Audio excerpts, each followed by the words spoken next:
ಆತ್ಮೀಯ ವೀಕ್ಷಕರೇ, APL ಮತ್ತು BPL ರೇಷನ್ ಕಾರ್ಡ್ ನಿರೀಕ್ಷೆಯಲ್ಲಿದ್ದವರಿಗೆ ಒಂದು ಗುಡ್ ನ್ಯೂಸ್. ನಾಳೆಯಿಂದ ನೀವು ಅಪ್ಲಿಕೇಶನನ್ನು ಅಪ್ಲೈ ಮಾಡಬಹುದು.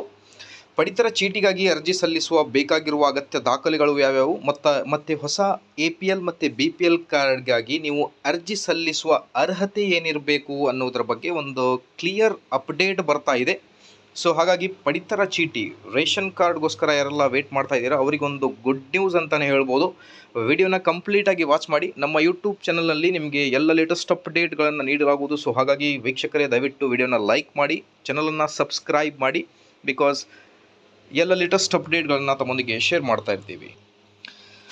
ವೀಕ್ಷಕರೇ, ಸ್ಕ್ರೀನ್ ಮೇಲೆ ಅಬ್ಸರ್ವ್ ಮಾಡ್ತಿರ್ಬೋದು, ಹೊಸ ರೇಷನ್ ಕಾರ್ಡ್ ನಿರೀಕ್ಷೆಯಲ್ಲಿದ್ದವರಿಗೆ ರಾಜ್ಯದ ಜನತೆಗೆ ಸರ್ಕಾರವು ಸಿಹಿ ಸುದ್ದಿ ನೀಡಿದ್ದು, ಏಪ್ರಿಲ್ 1 ನಾಳೆಯಿಂದ ಹೊಸ BPL APL ಪಡಿತರ ಚೀಟಿಗಾಗಿ ಅರ್ಜಿ ಸಲ್ಲಿಕೆ ಪೋರ್ಟಲ್ ಆರಂಭಿಸುವ ಸಾಧ್ಯತೆ ಎಂದು ವರದಿಯಾಗಿದೆ.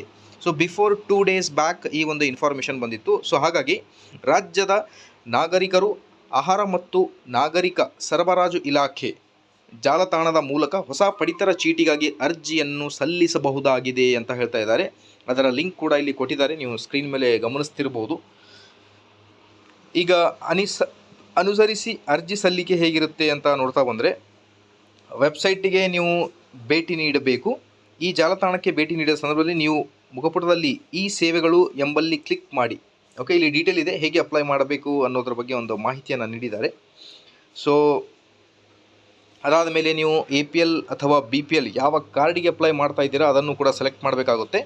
ಸೊ ಅದಾದ ಮೇಲೆ ಈಗ ಪಡಿತರ ಚೀಟಿಗಾಗಿ ಅರ್ಜಿ ಸಲ್ಲಿಸಲು ಬೇಕಾಗಿರುವ ಅಗತ್ಯ ದಾಖಲೆಗಳು ಯಾವ್ಯಾವು ಅಂತ ನೋಡ್ತಾ ಬಂದರೆ, ನಿಮ್ಮ ವೋಟರ್ ID, ಆಧಾರ್ ಕಾರ್ಡ್, ವಯಸ್ಸಿನ ಪ್ರಮಾಣ ಪತ್ರ, ಡ್ರೈವಿಂಗ್ ಲೈಸೆನ್ಸ್, ಇತ್ತೀಚಿನ ಪಾಸ್ಪೋರ್ಟ್ ಅಳತೆಯ ಭಾವಚಿತ್ರ, ನಿಮ್ಮ ಮೊಬೈಲ್ ನಂಬರ್, ಸ್ವಯಂ ಘೋಷಿತ ಪ್ರಮಾಣ ಪತ್ರ. ಈ ಮೇಲ್ಕಂಡ ದಾಖಲೆಗಳಿಲ್ಲದೆ ಆನ್ಲೈನ್ ಮೂಲಕ ಹೊಸ ಪಡಿತರ ಚೀಟಿಗಾಗಿ ನೀವು ಅರ್ಜಿಯನ್ನು ಸಲ್ಲಿಸಬಹುದು. ಹಾಗಾದರೆ ಅರ್ಜಿ ಸಲ್ಲಿಸುವುದು ಹೇಗೆ ಎನ್ನುವ ಹಂತ ಈ ಕೆಳಗಿದೆ ಅಂತ ಹೇಳ್ತಾ ಇದ್ದಾರೆ. ಸೊ ಹೊಸ BPL ಮತ್ತು APL ಕಾರ್ಡ್ಗಾಗಿ ಅರ್ಜಿ ಸಲ್ಲಿಸಲು ಅರ್ಹತೆ ಏನಿರಬೇಕು ಅಂತ ನೋಡ್ತಾ ಬಂದರೆ, ಪಡಿತರ ಚೀಟಿಗಾಗಿ ಅರ್ಜಿ ಸಲ್ಲಿಸುವವರು ಕರ್ನಾಟಕದ ಖಾಯಂ ನಿವಾಸಿಯಾಗಿರಬೇಕು. ಈಗಾಗಲೇ ಪಡಿತರ ಚೀಟಿ ಹೊಂದಿರದೆ ಇರೋರು ಅರ್ಜಿ ಸಲ್ಲಿಸಬಹುದು. ಹೊಸದಾಗಿ ಮದುವೆಯಾದ ದಂಪತಿಗಳು ಹೊಸ ಪಡಿತರ ಚೀಟಿಗಾಗಿ ಅರ್ಜಿ ಹಾಕಬಹುದು. ಕುಟುಂಬ ಆದಾಯದ ಮೇಲೆ ಪಡಿತರ ಚೀಟಿ ಏನಿದೆ, ಸೊ ಅರ್ಜಿ ಶುಲ್ಕ ಬಂದುಬಿಟ್ಟು 100 ರೂಪೀಸ್ ಇರುತ್ತೆ. ಓಕೆ, ಸೊ ಆನ್ಲೈನ್ ಮೂಲಕ ಹೊಸ ಪಡಿತರ ಚೀಟಿಗಾಗಿ ಅರ್ಜಿ ಸಲ್ಲಿಸುವ ಯಾವುದೇ ಶುಲ್ಕ ಇರುವುದಿಲ್ಲ. ಆದರೆ ಪಡಿತರ ಚೀಟಿ ಬಂದ ನಂತರ ಸಂಬಂಧಪಟ್ಟಂಥ ಅಧಿಕಾರಿಯಿಂದ ಪಡೆಯಲು ₹100 ಪಾವತಿಸಬೇಕು ಅನ್ನೋದ್ರ ಬಗ್ಗೆ ಒಂದು ಮಾಹಿತಿ ಬಂದಿರುತ್ತೆ. ಸೊ ಇದೇ ಒಂದು ಲೇಟೆಸ್ಟ್ ಅಪ್ಡೇಟ್. ಇದೇ ಥರ ಎಲ್ಲ ಅಪ್ಡೇಟ್ಗೋಸ್ಕರ ಪ್ಲೀಸ್ ವೀಕ್ಷಕರೇ, ದಯವಿಟ್ಟು ವಿಡಿಯೋನ ಲೈಕ್ ಮಾಡಿ, ಚಾನಲನ್ನು ಸಬ್ಸ್ಕ್ರೈಬ್ ಮಾಡಿ and share as much as possible. Thank you.